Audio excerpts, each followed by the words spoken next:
শুরু করছি ফামি গল্পের 22তম পর্ব। ক্লাস শেষে স্যার ফামিকে বলে, আজকে আমি তোমাকে কিছু কথা বলবো। ফামি বলে, জি স্যার, কি বলবেন বলেন।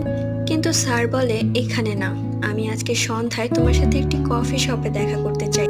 স্যার ফামিকে কফি শপের অ্যাড্রেস এবং কখন আসতে হবে সেটা বলে দেয়। ফামি এতে রাজি হয়, কারণ ফামি আগে থেকেই জানে স্যার তাকে কি বলবে। ফামিও মনে মনে স্যারকে কিছুটা হলেও পছন্দ করে, যেহেতু স্যার ক্লাসের সব মেয়েদের ক্রাশ। যাই হোক, সন্ধ্যায় ফামি স্যারের সাথে দেখা করে। কিছুক্ষণ কথা বলার পর হঠাৎই সেখানে ফামি সিয়ামকে দেখে অন্য একটি মেয়ের সাথে, এবং এই মেয়েটি আর কেউ না, সুমি, যার সাথে তার মা ও বোন বিয়ে দিতে চেয়েছিল।